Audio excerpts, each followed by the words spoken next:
Let us now come back where there's been a lot of activity on the political realm. Now, the last few weeks have seen the political tectonic plates shift in an unprecedented manner. The shift is so drastic that the opposition and government are sharply divided, with 2022 being next target for everyone else but President Uhuru Kenyatta, who is on the final term. The tremors of Raila Uhuru handshake are not only causing all manner of political clashes, but also threatening to break royal alliances. That is our conversation on Political Point this morning. And here with me, we have Honorable Anthony Oluoch, the Mathare Member of Parliament, political analyst Mark Bichachi, and lawyer Kenneth Kaunda. Gentlemen, thank you for joining us this morning. And, well, there's been a lot going on, politically speaking. But, of course, let's start with the most recent. And this is the resignation of 3 commissioners. Yesterday, the IEBC, of course, has been going through a lot of changes and a lot of tremors, so to speak. I'll start with you, Mark Bichachi, on your comments in regards to what happened yesterday and possibly what you see as the way forward. The most unfortunate reality of Chebukati's chairmanship is he has failed in the fundamentals of being a leader. Number one, he's failed to bring his own commission to heel. He's failed to get a majority of his commissioners on his side. He has managed to disgruntle 4 out of 7 commissioners. If you count the one that left last year, he has failed to hold the secretariat together. He failed to get the public opinion on his side when he delivered the results of both elections. The guy is simply unable to lead. He is the center that cannot glue the parts together, and therefore the writing is on the wall, and the writing is mene tekel. You've been measured and you've been found wanting. So the reality of the matter, whether Kenya likes it or not, we are in that situation where we are choosing a new commission within the next 1 year, if not tomorrow. All right, Joe, your thoughts? I think the resignation, as I look at it from a different perspective completely. I think, first of all, it has brought out the hypocritical nature of our politicians. That's one. And 2, I think we are failing to question the central issue in their resignation, because we realize that the issues in the IEBC have been persistent for some time now. And we are not questioning that the same IEBC conducted 2 elections. Nobody's questioning the elections right now. We're only looking at the resignation as in itself. We are not looking at the whole process. These people conducted elections that put leaders into office who are currently leading this country. Why are we not questioning the caliber of leaders who are in office and we're just looking at their resignation? Why are we not questioning the fact that if these people did not have faith in the chairman, who is Chebukati, why did they allow the elections? Did things deteriorate so fast within the last 3 months that the vice chair now do not believe in the chairmanship of Chebukati? And before, she believed, and that she believed that the elections were fair. Chebukati himself said clearly that he was not able to hold credible elections. He could not promise credible elections to Kenyans. But at that time, a company signed and left the country, and people actually criticized her and larry the other commissioners. Right now, they're speaking the same language Akombe spoke when she left. What has changed? So do you say it's too little, too late? I think it's too little, too late. That's one. But 2, I'm also very clear on the fact that it's good for them to go. And I support that Chebukati should follow suit as soon as today and leave the commission. Honorable Oluoch, your comments on what's happening. Well, I think this, like some people have said, this IEBC as constituted before yesterday was the biggest criminal enterprise I think we've had, and I think that just captures it. The last few commissions we've had and the last few elections, in my view, have just been criminal enterprises, and we must move away from that. I have no sympathy absolutely for either Chiloba or Chebukati. None of them deserve our sympathy. I think the 10th of September judgment of the Supreme Court was a big indictment on people we place so much trust and resources to. So much was said in that judgment about how flawed that election was, that in civilized democracies, those guys should not have touched another election. They decided to do it, knowing very well there were many question marks, things that were left unanswered. They failed to comply with the Supreme Court orders to open up the servers. And we know very well from complaints, documented complaints from the chair himself, that his password was used more than 6,000 times. He wrote a long letter, long list of things that he required Chebukati Chiloba to answer to. How he allowed himself to go back into an election without these questions being answered, in spite of assurances, just means that he himself, Chebukati, was part of this criminal enterprise. And at some point, he actually did say that he was not confident that he can deliver credible elections, but there was a sudden change. And of course, now questions are being asked as to what that change might have been. Now, there is a narrative, and maybe let me start with you, Bichachi, that like a praying mantis, basically after it has delivered, it is eaten. The female is eaten. Is it that now, IEBC has delivered what they were supposed to deliver, and it's time now for them to be munched, and we move on to the next thing? I have postulated this, I think, on this very station on Sunday when I said that if you are going to learn any lesson from Al Capone, the great mafioso from the United States in Chicago in the 1920s, is that the moment the FBI start investigating you, you shoot the bookie. The bookie is the person who helped you cook your books. So if indeed books were cooked, then the goose is cooked as far as the IBC is concerned. This is what I mean. Chebukati was a disappointment to both NASA and Jubilee. He was a disappointment in the sense that he cost Jubilee their win of August 8th. It was his handling of the election that the Supreme Court found faulty and therefore nullified the election. And at the same time, NASA was not happy in his handling of the run-up to the October 26th election. And therefore, it only stands to reason that he now has no one on his side. Have you seen anyone from NASA stand up for him? Have you seen anyone from Jubilee stand up for him? And that should tell you it is time for the chickens to come home to roost. And it's quite poetic justice that he happens to be a lawyer like me. So chickens coming home to roost is a metaphor he's quite familiar with. On the chicken front. Yes. Mheshimiwa, there is a problem that we have as a country. We have changed the commission heads for God knows how long, but that doesn't seem to sort out our problem. Is the problem the people that we put there? Is the problem the system? How do we sort this out once and for all? Starting right from Kivuitu all the way to Isaac Hassan, we have had this problem time and again. Yeah, I think, and we were saying this with my colleague here, that we must get rid of this pretense that the commission is a non-partisan entity. All these reference to independent commission, I think we have been proved time without number that we cannot have one. Look at the Hassan Commission. It's in public knowledge that Hassan himself was recommended from the opposition side of the divide. When people go into this commission, people very quickly take positions. It becomes more of an enterprise and a business.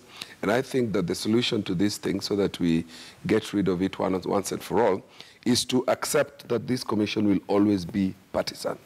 And having made that acceptance, let us allow the competing parties to nominate from their necks and say, ODM, CORD, NASA, whatever it is, put in 2 or 3 commissioners. But isn't the current IEBC somewhat a formation of that after, members of parliament retreated and went and agreed that these are the commissioners that we would want to work? Isn't that already what happened? No, it isn't. You remember what happened in IPPG is that from parliament itself, a decision was made that each political formation was going to recommend people. In this particular one, there was an open advert. And whereas there may have been backroom pushing for specific candidate depending on your formation, there was no agreement a priori that each party was entitled to make. And therefore, the persons who were put there, they had no obligation and no link or attachment or allegiance to specific political parties. So we continue to live under this charade that these people should be independent-minded and run an independent commission. Let's have people that we can call to account and say, we are ODM, we put you there, Anthony Oluoch, you must watch out for the interest of this party. Because political parties are the key players and the key stakeholders in an election. So let's just get back to that and say... And by yes, extension, we could assume that political parties are representative of the greater majority. Correct. So they should... your thoughts on what bedevils us and how possibly we can sort this out? We were talking about it just before the show, and I actually agree fully, because I think that we have a culture as Kenyans of trying to achieve idealism, which we actually can't. This is the same thing with even tribalism and stuff, which I always say we need to recognize our tribes and know that this country is divided into different nations, and then deal with it that way, instead of trying to achieve a united Kenya. It's the same case here that now my colleague is saying very clearly, that if we have people who we actually recognize that they are not partisan, that they are representatives of the parties, the different parties that we have, then these are representatives of the people. Because it's these parties that represent the people, right? It's these parties that have the ideologies that we believe in. So if we can have people in the commission who support the interests of the party, then we're not going to have the same problem. But you see, we are going to be in the same cycle, because right now, if Chebukati leaves, and I hope he leaves, if he leaves immediately, we're going to have a new commission, a new chairman. All of them will take sides. It will be divided once again, because they do a lot of their processes in voting. So changing Chebukati may not change much then? It's not. Changing the chairmanship of the commission is not going to help us. I think we need to focus on not achieving idealism as such, but actually embracing the diversity we have and the different interests that we have, because in elections there are so many interests. If we can incorporate this interest in the choosing of commissioners, then likely we're going to achieve the best results. Honorable Oluoch, you're a member of parliament. How do you see yourselves sorting this out? Because at the end of the day, you represent us. Other than the fact that we need to go back to IPPG, I think we also need to look beyond the commission. The problem is not just the commission itself. I think the problem is also somewhere in the constitution we adopted.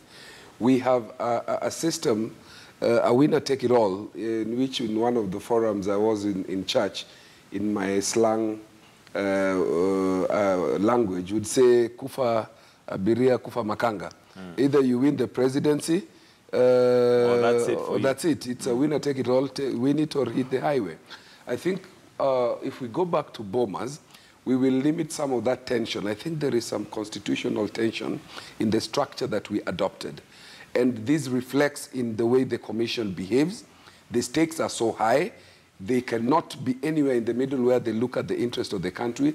They look at the interest of the highest bidder. And this bidder is, I win the presidency and the deputy, the rest of you, you're out in the cold forever. And that tension has percolated into tensions that culminated into the post-election violence.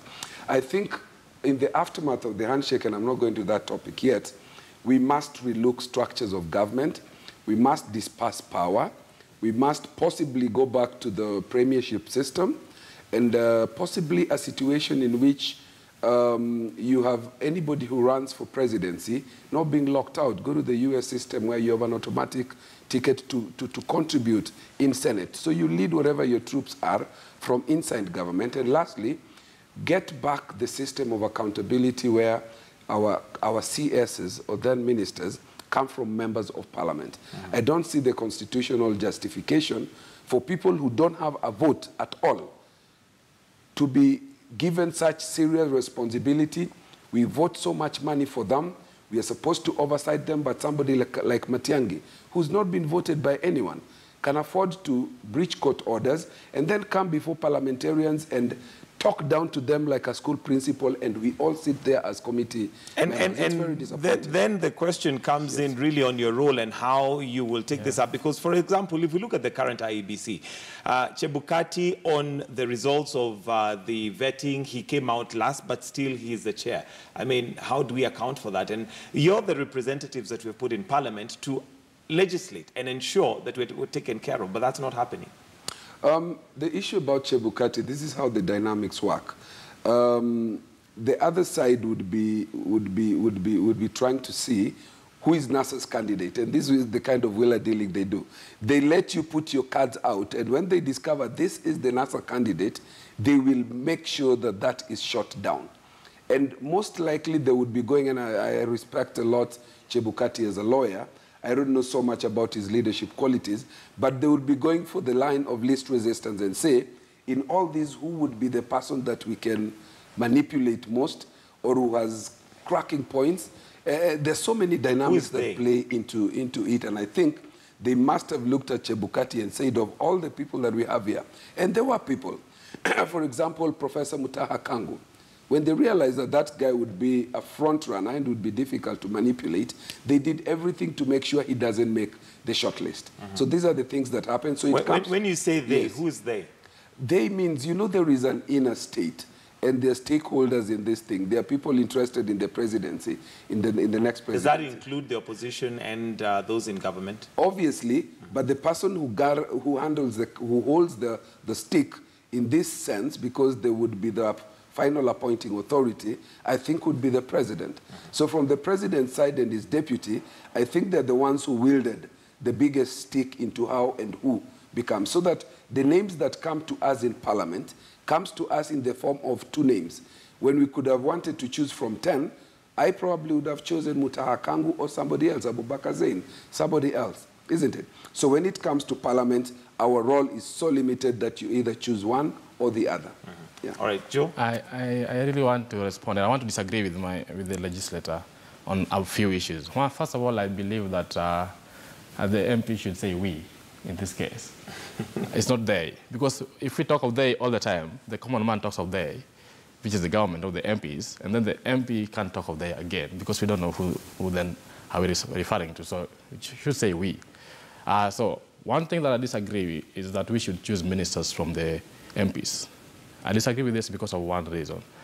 We have MPs, like my friend I think is a lawyer. He has his qualifications as a lawyer. But there are MPs who do not have qualifications to be ministers.